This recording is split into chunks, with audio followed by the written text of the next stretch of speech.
what is the difference between emotion and feeling, you'll get even more information, and everyone will have a different idea.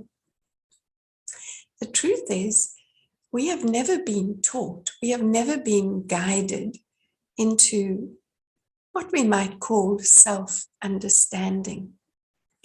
And so we tend to see our emotions as kind of random.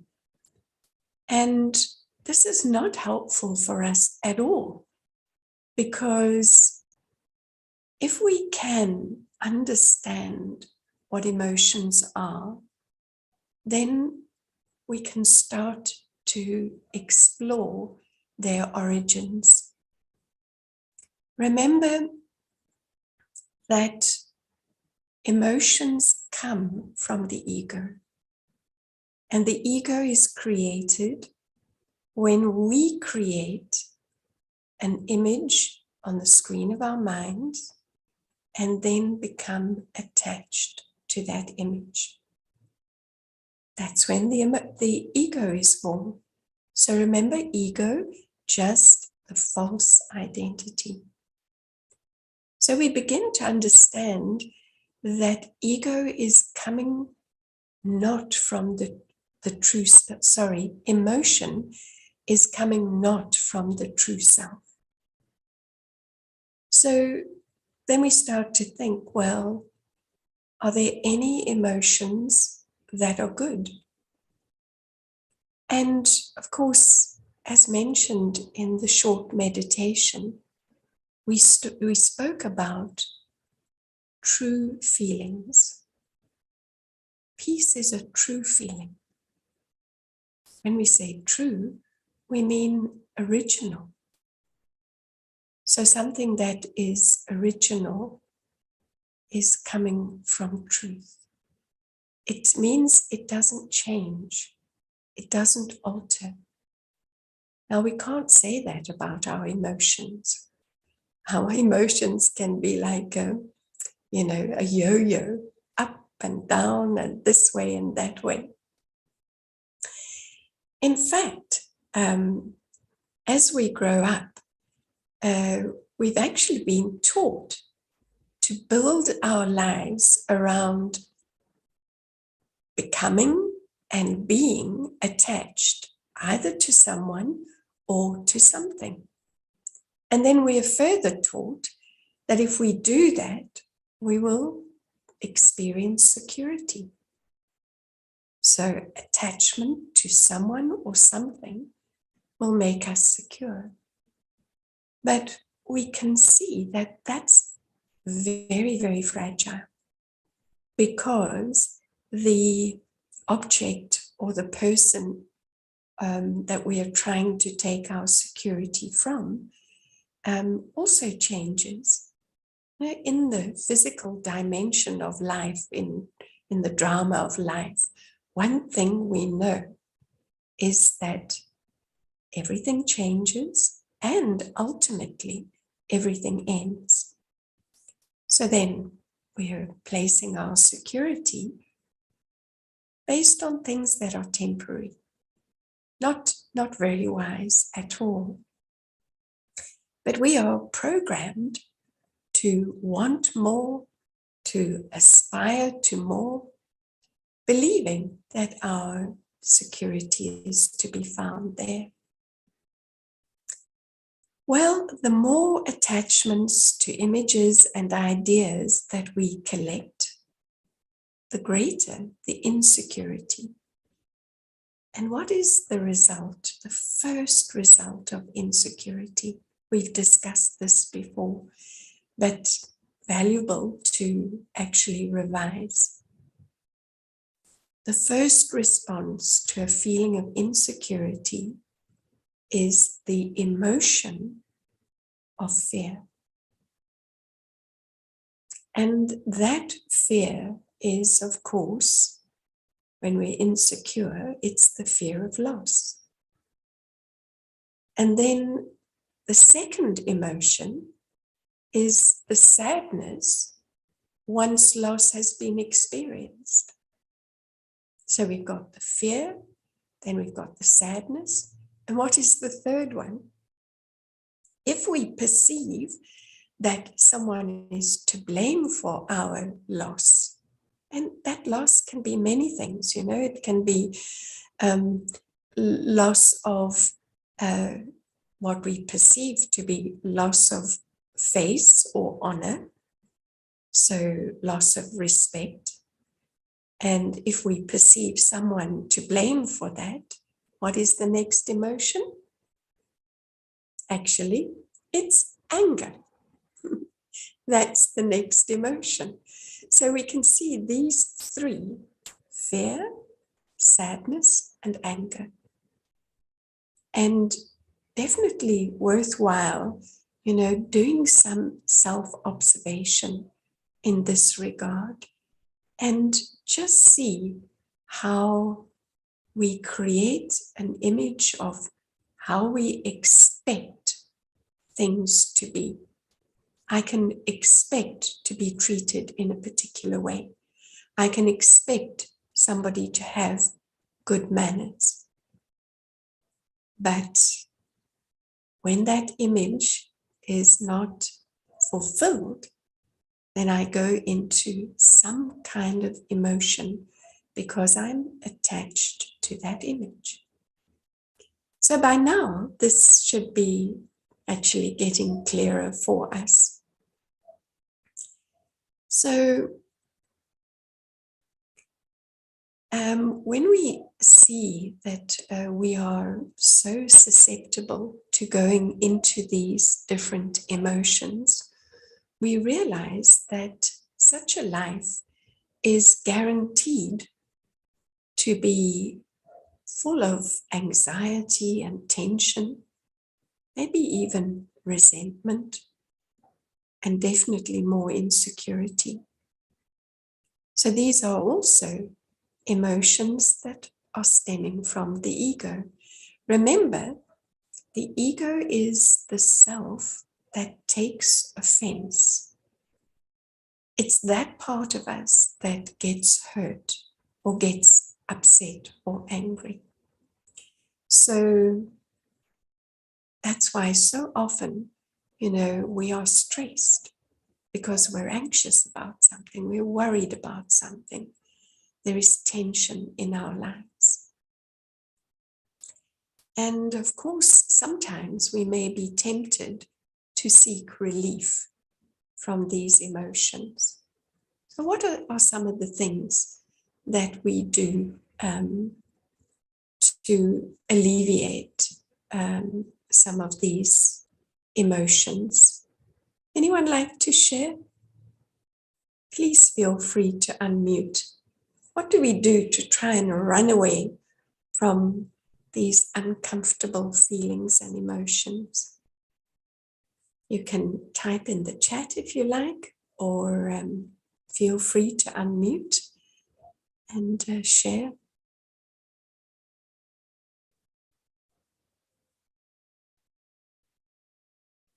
Think about yourself.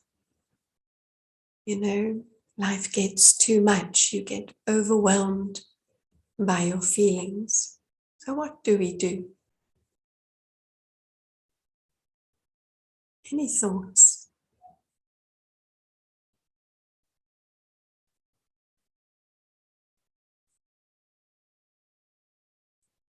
Well, one thing we might do is eat. You've heard of comfort eating. So we all find different ways of trying to cope with these feelings. So for some, it may be comfort eating. For others, it may be to bury yourself in a book, to get away from, being overwhelmed. And for others, maybe sit in front of the television, just so you don't have to think anymore. Try to get lost in our, in other people's feelings, perhaps, to alleviate our own pain. Also, some people, Sorry, go ahead. Yeah, so really it would be avoidance. Yeah, we're avoiding having to go through these experiences. And Yeah. to face whatever's in front of us. Mm. So really it's weakening us incredibly by not developing that power to face something that, is troubling us. And I suppose ultimately, if we avoid it, it'll become suppression, and then we'll become really volatile. Yeah. Then it's just a matter of time before that kettle overflows. Thank you, Shuna. Yeah, I mean, some people also, they turn to substances or even relationships. But of course, both of these things also increase attachment. So we have to be very cautious about what we actually do with or don't do with the emotions that come up.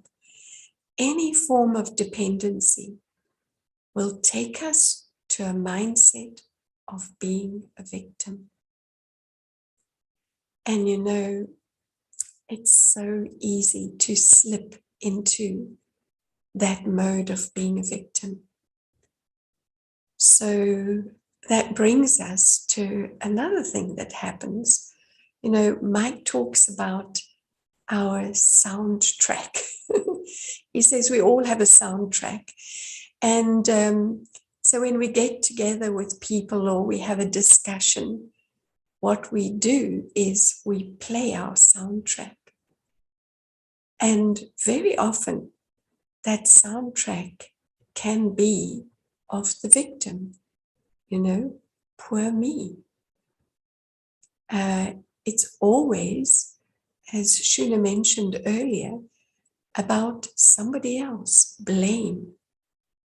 As long as we're blaming, we will stay stuck in that mode of being a victim. It follows, one follows the other. Blame means I see myself as a victim, either consciously or unconsciously. That is what happens to us. So, very good to listen to your conversation when you're talking to others. What is your soundtrack? And of course, the more we play that soundtrack, the deeper that soundtrack becomes. And then, of course, we start to compare our soundtrack with others. Now, what's the danger in that? Oh, that's how, we get together, we have a cappuccino, and we have a conversation, just replaying our soundtrack. And then we compare, And then when we compare, we start to see common things that, oh, this also happened to you. And, oh, you also went through that. And then what we start to create is this belief that these emotions are just part of life. What is so tempting, isn't it? Just to think that, oh no, this is just part of life. And then we just accept this emotional roller coaster. And we settle for a life of emotional pain. That's, these emotions, they are pain, whether it's fear, anxiety, resentment, insecurity, whatever it is not a good experience. So we settle actually for a life of pain and suffering. And we think that, no, this is life. This is normal. We don't even realize that's what's happening to us. So I'd like to just read a short paragraph from Mike's book at this point, where he's saying that emotions are addictive and exhausting. He says, it's not long until we look forward to a good cry as it releases any suppressed emotions. We indulge in outrage, perhaps at fictional characters at first, then it shows up in our relationships with real people in daily life. We justify our worry about what might happen to others, believing it to be a sign of caring, of showing our love, without realizing we are lost in a mental illusion that confuses fear with love. Now we do that if we watch some scene on television and we start to feel so sorry for what's happening. And we think that that feeling of fear and pity is helping, but actually it's not. Any excitement means we are indulging in a temporary escape from our emotional confusions without realizing that excitement itself is an addictive and exhausting emotional state. We cannot see that the excitement we believe is happiness is just the result of a temporary stimulation, which is in reality signaling another attachment. So we start to see that the root cause of just about everything is this habit of attaching to ideas, to people, to possessions, to positions, so many things. So what is our work? Actually, we have a big job. We need to identify our emotions. You know, sometimes you hear people saying, oh, they're so out of touch with their feelings.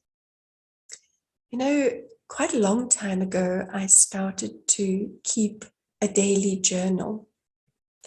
And it was a very, very useful habit that I found.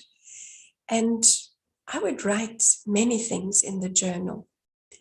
One of the benefits, actually the greatest benefit that I found, was that I started to be able to acknowledge and recognize my own feelings.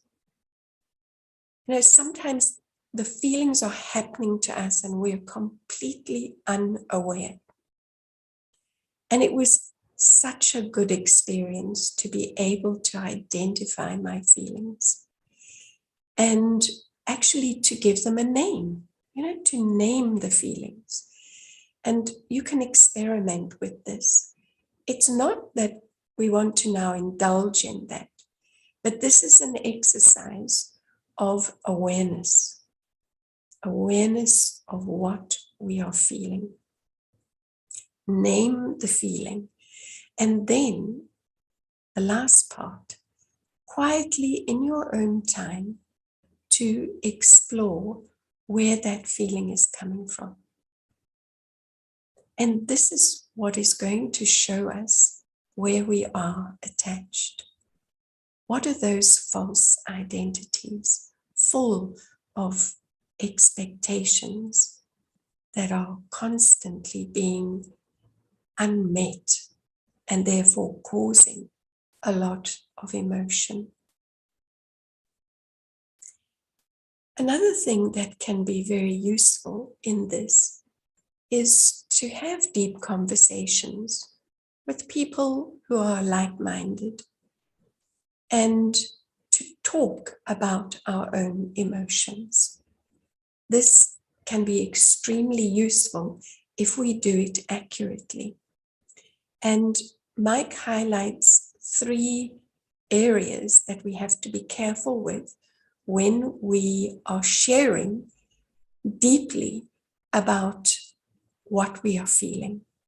And these three things that we have to be careful about, that we don't fall into, he says, don't get lost in your story.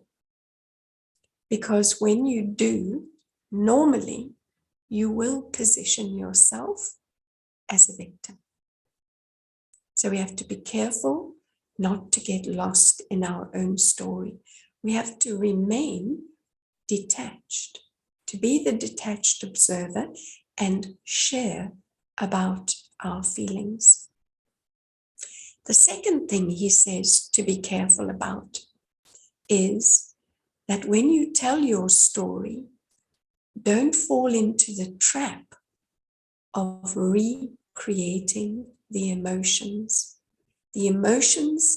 that came up for you originally in your story.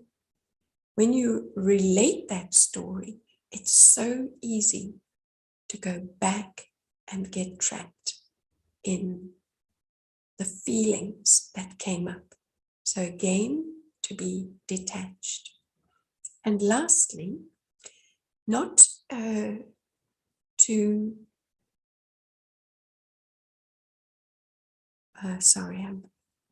not to get into blaming. So when we retell our story, to get into that old habit of saying, I felt like this because someone did something or didn't do something. Something that should have happened didn't happen. So not to get caught up in that blame game. So all these things will help us to be more aware about the emotions that we are experiencing, the feelings that we ourselves are creating. And of course, what we want to do is to come to that real self, being yourself. Because when we are in that higher consciousness of being the spiritual self, then we can be free, actually, from the egos. And that's what it really means to experience the true self, is when we are free from the egos and the resulting emotions. That roller coaster that we feel just happens in life. So this is really about self-mastery, isn't it? About becoming so aware that we can start to choose how we want to feel.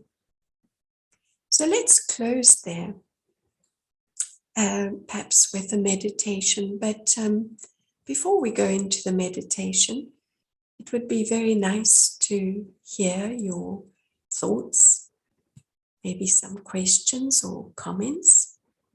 And so Maria's typed that she listens to soothing jazz music.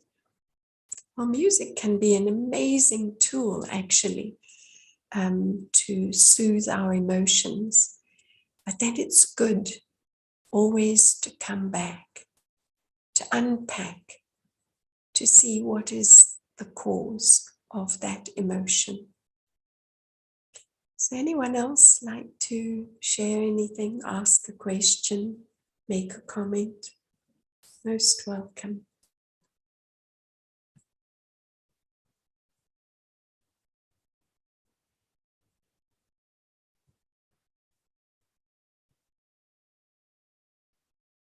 The floor is open. Does it all make sense? Is it helpful? Really getting to grips with our feelings.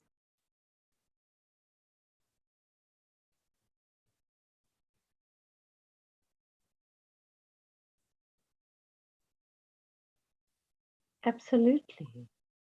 I think that if you can't recognize those emotions that are flowing through you, I mean, I would include desires as well because of ego, and if you can't come to grips with them, and you can't, and you don't know how they're impacting on you, how can you even get on with life at all? You're really in confusion. Um, but I love that fact that when you journaled, that was when you could recognize your feelings and emotions. Uh, because sometimes they can be confusing, and sometimes we don't know where they're coming from. And I think that's even more confusing. But at least when you start to recognize them, then you have that chance to see where they actually, what the root is. And that will come up. And once that is revealed to you, then you have absolutely every opportunity of being able to shift away, to be able to be creative, to create that newness and enable the self not only to shift away from those negative emotions, but also to create positive, pure, good feelings. Yes, thank you, Shuna. Every pain is actually an opportunity.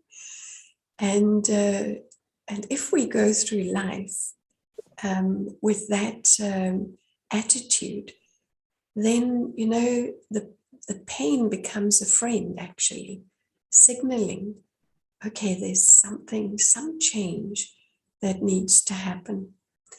So Roshini has typed, is crying a release?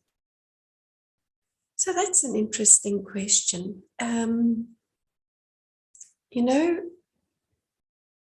It's very easy to use crying as a way of indulging emotions, However, from my personal experience, there have been times when there were not other ways of releasing pent-up emotion. And so to be able to shed those tears did bring some relief. But again, always in your own time and just quietly in an introspective way to look at the triggers, because it's the triggers that are the problem. The emotion is kind of the end result. But look at the triggers, what am I attached to? Because there will be, as we saw, fear, sadness, and anger, and then all the progeny of those emotions. So thank you for that question. Any final thoughts? Anyone like to share?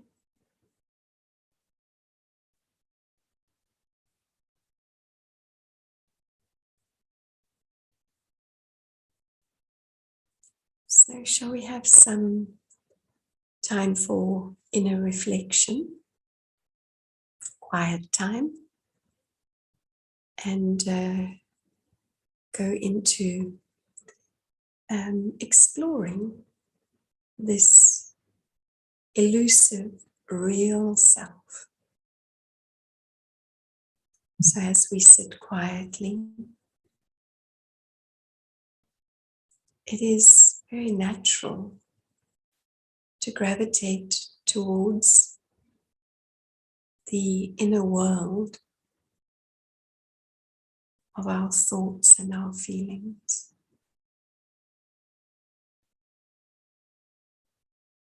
For so long, it has appeared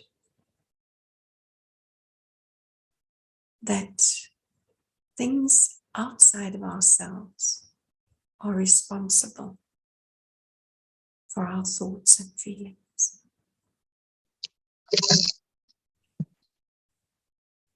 Can I ask everyone to mute? Thank you.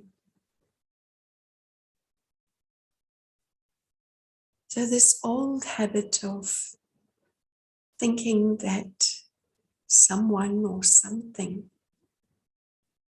has created my feelings. And so we land up with an inner world that feels as though it is beyond our control.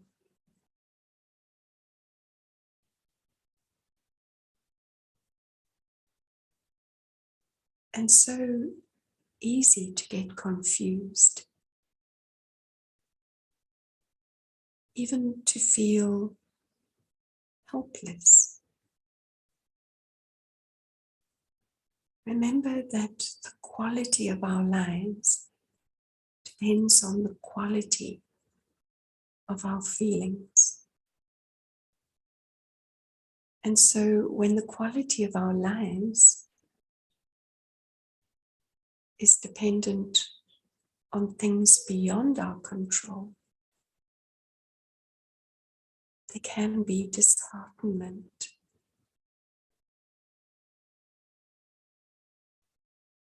feelings of frustration and helplessness.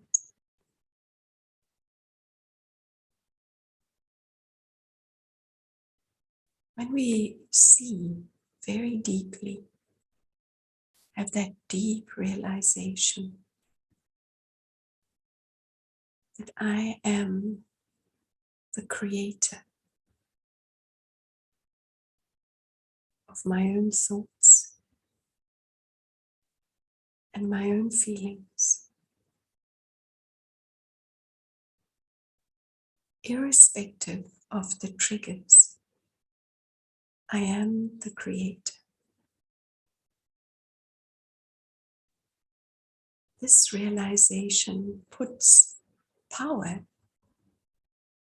into our hands. And this is the power of self-transformation.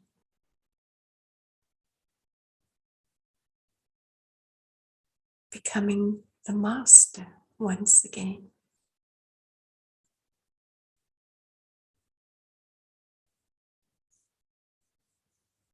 We can choose at any moment what to think and what feelings we would like to have.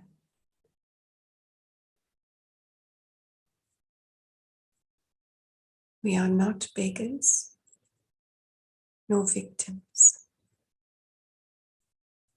We are masters. This is the journey back to being the real self.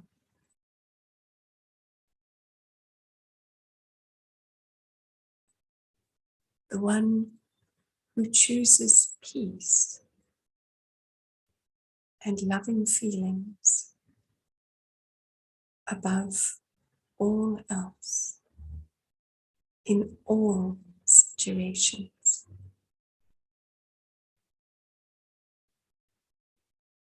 The ego will naturally recede.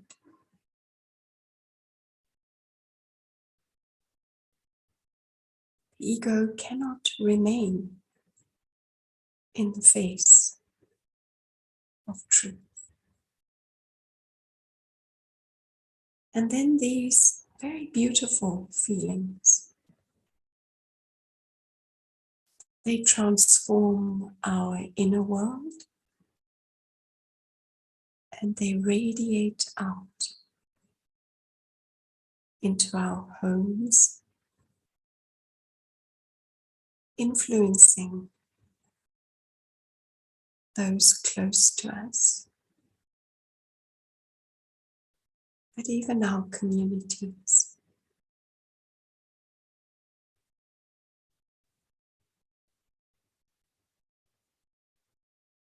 This is the need of the time,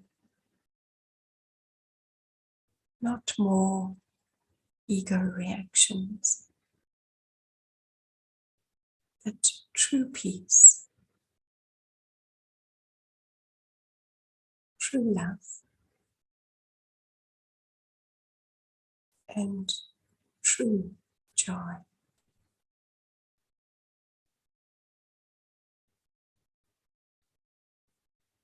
Om Shanti. Thank you so much, everyone.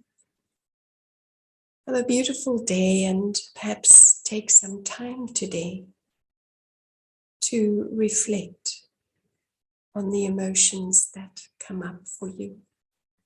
This is time well invested. So have a lovely day. Hope all your feelings are elevated and bring you a good experience. Om Shanti. See you tomorrow. Thank you, sister. Om Shanti.